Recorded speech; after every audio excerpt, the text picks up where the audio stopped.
Good afternoon, welcome to I news. నేను మురళి. ఇక BJP Telangana AP చీఫ్ల ఎన్నికకు ముహూర్తం ఖరారైందా? ఈసారైనా ఖచ్చితంగా ఫైనల్ చేస్తారా? మళ్లీ అంతర్గత వివాదంతో పోస్ట్ పోన్ చేస్తారా? అయితే ఎవరెవరవుతారు అన్నది ఇప్పుడు కమలం తెలుగు రాష్ట్రాల్లో హాట్ టాపిక్ గా మారినటువంటి పరిస్థితి. చాలాసార్లు వాయిదా పడుతూ వస్తున్న ఎన్నికను ఈసారి ఫైనల్ చేసే అవకాశం ఉంది. అన్నీ ఓకే అయితే జూలై 1న ప్రకటన వెలువడే ఛాన్స్ ఉంది. ఈ ఆదివారం కేంద్ర హోంమంత్రి అమిత్ షా నిజామాబాద్కు వస్తున్నారు. ఈ పర్యటన తర్వాత స్టేట్ చీఫ్ అంశంపై పార్టీలో క్లారిటీ వచ్చే అవకాశం ఉంది. ఎందుకంటే త్వరలోనే తెలంగాణ స్థానిక సంస్థల ఎన్నికలు జరిగే ఛాన్స్ ఉండడంతో పార్టీకి ఫుల్ టైం అధ్యక్షుడిని ఎంపిక చేయాలని హైకమాండ్ నిర్ణయించింది. దీంతో ఇప్పటికే స్టేట్ చీఫ్ రేసులో పలువురు నేతలున్నారు. వారిలో తమకే పదవి వస్తుందన్న ఆశలతో విశ్వాసంతో కూడా ఉన్నారు. దీంతో పాటు పెండింగ్లో ఉన్న 10 రాష్ట్రాల అధ్యక్షులను కూడా ప్రకటించే ఛాన్స్ ఉంది. 10 రాష్ట్రాలకు అధ్యక్షులను ప్రకటిస్తే జాతీయ అధ్యక్షుడి ఎంపికకు లైన్ క్లియర్ అవుతుంది. ఇప్పటికే పలుమార్లు వాయిదా పడుతూ వస్తున్న స్టేట్ చీఫ్ అంశాన్ని ఈసారైనా తేలుస్తారా? లైన్ క్లియర్ చేస్తారా? లేదంటే మరోసారి బ్రేక్ చేసి వాయిదా వేస్తారా అన్న చర్చ హాట్ టాపిక్గా సాగుతోంది. తెలంగాణలో కేంద్ర మంత్రి బండి సంజయ్, ఎంపీ ఈటల మధ్య పోటీ నెలకొంది. వీరిద్దరిలోనే ఒకరిని పార్టీ చీఫ్గా చేసే ఛాన్స్ ఎక్కువగా ఉంది. అయితే ఏదైనా పరిణామాలు మారితే తప్పితే మూడో వ్యక్తి సీన్లోకి వచ్చే అవకాశం ఉంది. ఇక ఏపీ విషయంలో మాత్రం ఇప్పుడు అధ్యక్షురాలుగా ఉన్న ఎంపీ పురంధేశ్వరినే కంటిన్యూ చేస్తారా, లేక కొత్త వారిని ప్రకటిస్తారా? ప్రకటిస్తే ఎవరిని చేస్తారు అన్నది కూడా చర్చ ఉంది. అధ్యక్ష పదవి ఆశిస్తున్న వారిలో మాజీ మంత్రి సోము వీర్రాజు, మాధవ్ ముందు వరుసలో ఉన్నారు.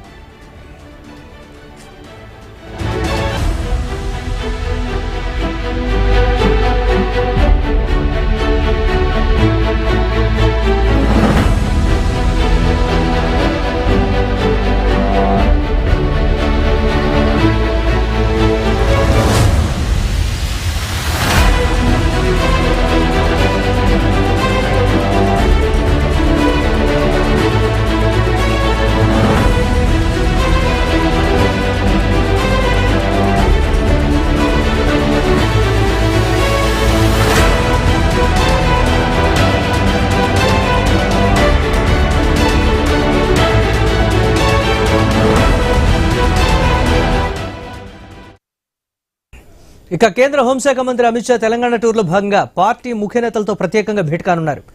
రేపు సాయంత్రం 5 గంటలకు ఈ భేటీ జరగనుంది. ఈ సమావేశంలో పలు అంశాలపై చర్చించే అవకాశం ఉంది. త్వరలోనే తెలంగాణ స్థానిక సంస్థల ఎన్నికలు, సర్పంచ్ ఎన్నికలు రానుండడంతో పార్టీకి కీలకంగా మారింది. అటు జూబ్లీహిల్స్ ఉప ఎన్నిక కూడా ఈ భేటీలో చర్చకు రానుంది. పోటీలో నిలిపేందుకు సరైన అభ్యర్థి కోసం పార్టీ నేతల అభిప్రాయాలను సేకరిస్తున్నట్లుగా తెలుస్తోంది.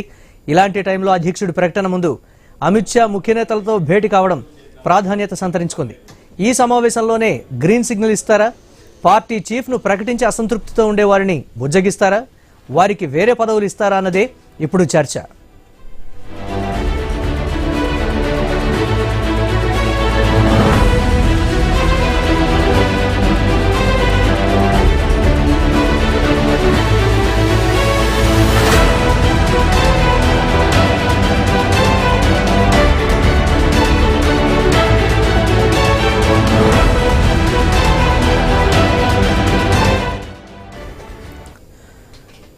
రైట్గా తెలంగాణ, ఆంధ్రప్రదేశ్ బీజేపీ చీఫ్ల నియామకం జరగబోతోందనేటువంటి మాట వినిపిస్తోంది.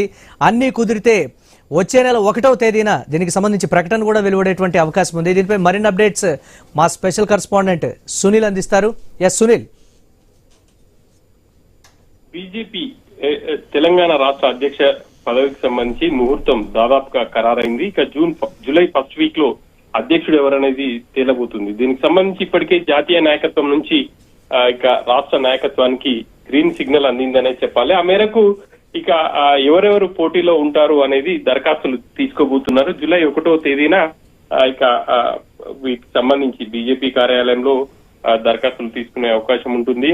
ఇక తెలంగాణతో పాటు మిగిలిన రాష్ట్రాల్లో కూడా ఇప్పటి వరకు ఏపీతో పాటు కొన్ని రాష్ట్రాల అధ్యక్షులను ప్రకటించాల్సి ఉంది. ఆయా రాష్ట్రాలకు కూడా బీజేపీ జాతీయ నాయకత్వం దీనికి సంబంధించి ఇప్పటికే కసరత్ అయితే పూర్తి చేసిందనే చెప్పుకోవాలి. ఇక ఇప్పటికే బీజేపీ అధ్యక్ష పదవి కోసం చాలా మంది పోటీలో ఉన్నారు. గత సంవత్సర కాలంగా బీజేపీ అధ్యక్ష సంబంధించి ఊగిసలాట కొనసాగుతా ఉంది.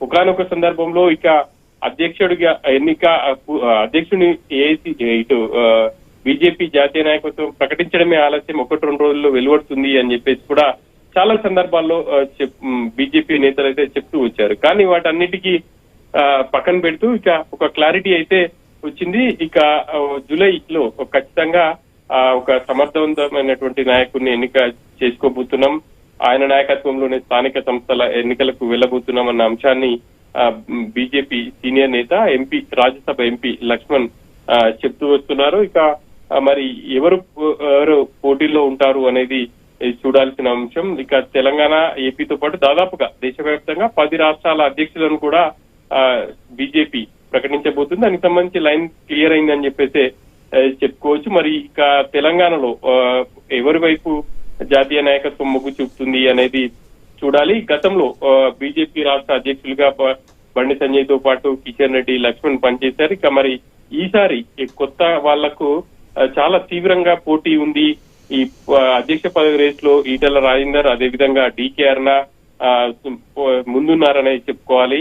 మరి ఇప్పుడు వాళ్ళకు వైపు మొగ్గు చూపుతుందా బీజేపీ, ఇంకెవరికి కేటాయిస్తుంది అనేది చూడాల్సినటువంటి అంశం. మొత్తం మీద అయితే బీజేపీలో ఎప్పుడెప్పుడు అని ఎదురు చూస్తున్నటువంటి అధ్యక్ష పదవికి సంబంధించి ఇక లైన్ క్లియర్ అయింది అనేది చెప్పుకోవాలి. ఇక జాతీయ నాయకత్వం ఇటు వాళ్ళకు లైన్ క్లియర్ చేయడంతో దానికి సంబంధించినటువంటి ఎన్నిక అంశం ప్రక్రియ కూడా కొనసాగుతా ఉంది. ఇక జూలై ఫస్ట్ వీక్ లో కన్ఫర్మ్ చేసి ఆ తర్వాత ప్రకటించే అవకాశాలు అయితే కనిపిస్తున్నాయి. Right, thanks for update Sunil.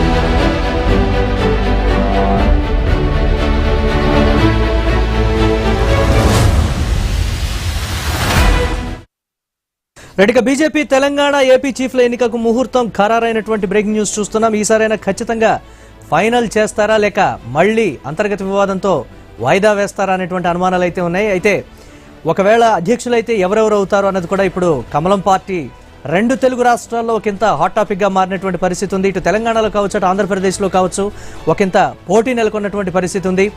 తెలంగాణలో ప్రత్యేకించి ఈటెల రాజేందర్ అలాగే బండి సంజయ్కి మధ్యలో తీవ్రమైనటువంటి పోటీ నడుస్తున్నట్టుగా కూడా తెలుస్తోంది. అసలైన బీజేపీ వాదులు, వలసవాదులు అనేటువంటి ఒక ట్యాగ్ లైన్ అయితే బీజేపీలో అంతర్గతంగా చర్చకు వస్తున్నటువంటి పరిస్థితి ఉంది.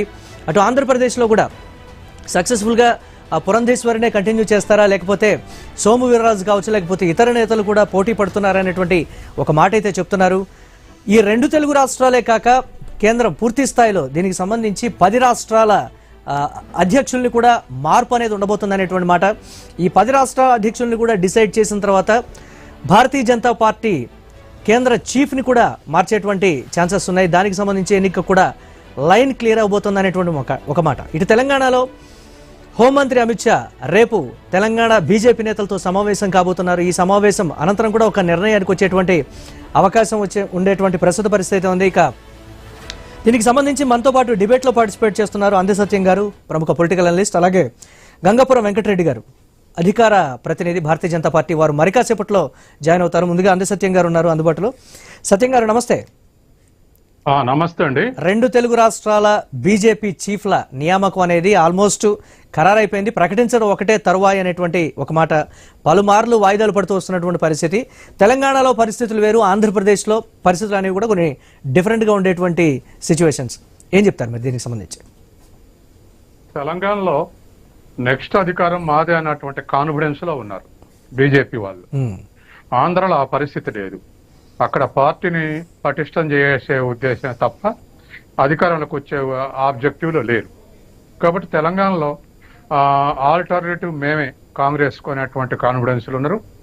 తర్వాత సాధారణంగా అటు కేసీఆర్ ఇటు రేవంత్ రెడ్డి ఉన్నారు కాబట్టి ఆల్టర్నేటివ్ ఒక బీసీని ముందుకు తీసుకొచ్చి ఇప్పుడున్న భారతీయ జనతా పార్టీకి ఉన్నటువంటి నిర్మాణానికి బలానికి ఈ బీసీ ఫ్యాక్టర్ తోడైతే మనం అధికారం రావచ్చు అనేటువంటి వ్యూహంలో ఉన్నట్టుగా మనకు అవుపడుతుంది. కాబట్టి సహజంగానే ఆర్ కృష్ణయ్యని బీజేపీలో చేర్చుకున్నారు. అట్లాగే మందకృష్ణ మాదిగా బీజేపీకి దగ్గర ఉంటున్నాడు. రేపు బీజేపీ రాష్ట్ర అధ్యక్షుడు కూడా బీసీ అయితే బీసీ కార్డు మీద ఎలక్షన్లో పోయేటువంటి అవకాశం ఉంది. కాబట్టి ఆ దృష్ట్యా చూస్తే పార్టీని పటిష్టం చేయాలన్నా లేకపోతే అధికారంలోకి వచ్చే స్థాయికి ఎదగాలన్నా ఒక బీసీని ముందు పెట్టేటువంటి అవకాశం ఉంది.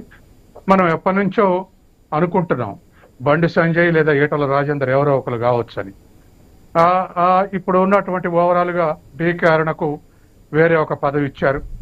తర్వాత బండి సంజయ్ నేను పోటీ లేనని ప్రకటించాడు గతంలోనే. తర్వాత కేంద్ర సహాయ మంత్రి కూడా ఉన్నాడు. బహుశా తనను చేస్తారనుకుంటే ఈ పాటికి రాజీనామా చేశాడు. కాబట్టి బహుశా ఇక ఆల్టర్నేటివ్ మనకు ఈటల రాజేంద్ర అవ్వపడుతున్నాడు. అందుకని బీసీలలో పెద్ద కమ్యూనిటీ ముదిరాజ్ కమ్యూనిటీ, తర్వాత మిగతా వర్గాలు కూడా అటు ఇవాళ కనుక ఇంకొంచెం డౌన్ ట్రెండ్ పోతే బీఆర్ఎస్ వర్గాలు కూడా బీజేపీలో చేరే అవకాశం ఉంది. ఒకవైపు నిర్బంధం పెరిగినా చివరికి మన అనేక స్కాండల్స్ ఉన్నాయి. ఆ స్కాండల్స్ ఎంక్వైరీ చేసి దాంట్లో ఇన్వాల్వ్ అయినా లేకపోతే ఇప్పుడున్నటువంటి ఫోన్ ట్యాపింగ్ అయినా ఇవన్నీ చూస్తే కాళేశ్వరం, ఫోన్ ట్యాపింగ్, ఎలక్ట్రిసిటీ కుంభకోణం ఇవన్నీ కాస్త గట్టిగా ఇన్వాల్వ్ అయితే బీఆర్ఎస్ డిస్గంటిల్ అయ్యే అవకాశం ఉంది. కాబట్టి అట్లా కూడా ఈటల రాజేందర్కు ఉన్న పరిచయాల ద్వారా అట్రాక్ట్ చేసే అవకాశం ఉంది. భారతీయ జనతా పార్టీలో తెలంగాణకు సంబంధించి సత్యం గారు అంటే ప్రధానంగా నడుస్తుంది వలసవాదులు అసలైనటువంటి బీజేపీ వాదులు అనేటువంటి ఒక ట్యాగ్ కూడా ఉంది కదా, దాన్ని క్రాస్ చేసేటువంటి పరిస్థితులు లేవంటారు? అంటే ఇప్పుడు బీజేపీ అధ్యక్షుడు కాగానే బీజేపీ అధికారంలోకి వచ్చింది అనుకోవటానికి వీల్లేదు. అవును, అధికారం వేరు, అధ్యక్షుడు వేరు. అధికారం అని చర్చ వచ్చే వరకు దానికి అనేక ఫ్యాక్టర్స్ ఉంటాయి. ఇతర పార్టీల బలాబలాలు, పొత్తుల పొందిక, ఆ పొత్తులు ఎవరెవరు అనేటువంటిది. తర్వాత ఇదే నేషనల్ ఎలక్షన్స్ కావు, మోడీ ఉండి అడ్వాంటేజ్ తీసుకోవటానికి. రేపు రాష్ట్ర ఎలక్షన్స్ జరుగుతాయి కాబట్టి రాష్ట్ర ఎలక్షన్స్ లో ఇప్పటికే 3 ఏళ్ల ముందే ఆ ఫ్యాక్టర్స్ అని చెప్పడం కష్టం. కాబట్టి గెలవటం అనేటువంటి కాన్సెప్ట్ ఇప్పుడు కాదు, ఎలక్షన్స్ అప్పుడే. ఇప్పుడు బీజేపీని పటిష్టం చేయడానికి ఇక మనకు ఈటల రాజేందర్ తప్ప మరొకరు అవుపట్లేదు. కాబట్టి ఇప్పుడు మోస్ట్ ప్రాబబులీ ఈటల రాజేందర్ కావచ్చు అని ఒక అంచనా, నాకున్నటువంటి అంచనా. ఆంధ్రప్రదేశ్ విషయానికి వస్తే ఏ విధంగా చూడొచ్చు అంటారు దీని మీద పరిణామాలు? ఆంధ్రప్రదేశ్కి వస్తే ఇప్పటికే అధ్యక్షుడు ఉన్నటువంటి మన పురంధేశ్వరి ఎంపీగా ఉంది. తర్వాత ఇతర రాష్ట్రాల బాధ్యతలు కూడా అప్పచెప్పారు. కాబట్టి ఆల్టర్నేటివ్ గా మరొకరిని నామినేట్ చేసే అవకాశం ఉంది, మరొకరిని చేసుకునే అవకాశం ఉంది. కాబట్టి అందులో మరి స్ట్రాంగ్ లీడర్స్ సత్యకుమార్ కేంద్ర రాష్ట్ర మంత్రి అయిండు, పురంధేశ్వరి ఎంపీ అయి ఉన్నది. తర్వాత ఇతర రాష్ట్రాల బాధ్యత చూస్తుంది. అట్లాగే విష్ణుకుమార్ రాజు గతంలో చేసి ఉన్నాడు, ఇప్పుడు మళ్ళీ అయ్యే అవకాశం లేదనిపిస్తుంది. కాబట్టి ఏదైనా ఒక కాపు సామాజిక తరగతి నుంచి కానీ లేక కమ్మ సామాజిక తరగతి నుంచి కానీ ఎంపిక చేయొచ్చు అనేటువంటి గుసగుసలు వినపడుతున్నాయి. ఏదేమైనా ఆంధ్రప్రదేశ్ పెద్ద చర్చించనీయంత అంశం కాదు బీజేపీ అధ్యక్షుడు. రైట్, ఇక గంగాపురం వెంకటరెడ్డి గారు ఫోన్ లైన్ లో మనకు అందుబాటులో ఉన్నారు. వెంకటరెడ్డి గారు నమస్తే. నమస్తే. 2 తెలుగు రాష్ట్రాలు, ఫస్ట్ మనం తెలంగాణకు సంబంధించి మాట్లాడదాం. ఉన్నటువంటి పోటీకి సంబంధించి కూడా చాలా రోజులుగా తెలంగాణ భారతీయ జనతా పార్టీలో వస్తున్నటువంటి సరే అంతర్గత కుమ్ములాటలా లేకపోతే ఇతరత్ర అన్ని కూడా బేరీజ్ వేసుకుంటే రేపు హోంమంత్రి అమిత్ షా పర్యటన ఉండేటువంటి ఛాన్స్ ఉంది. దాంట్లోనే ఫైనల్ అయిపోద్ది. కొంతమంది చెప్తున్నారు ఆల్రెడీ ఫైనల్ అయిపోయింది, ప్రకటించడం ఒకటే తరువాయి అనేటువంటి మాట. ఏంటి, ఎవరు ఉండబోతున్నారు? లేకపోతే ఉన్నటువంటి ప్రస్తుత పరిస్థితుల్లో అంతర్గత కుమ్ములాటల్లో ఇటు బండి సంజయ్ కావచ్చు లేకపోతే ఈటల రాజేందర్ కాక 3వ వ్యక్తి పేరు కూడా బయటకు వస్తుంది. అధిష్టానం ఏ సమయంలో ఎలాంటి నిర్ణయమైనా తీసుకుంటుంది అనేటువంటి ఒక మాట, ఏం చెప్తారు మీరు? మీరు అన్నట్టుగా ఏంటంటే ఎల్లుండి 30వ తేదీ నాడు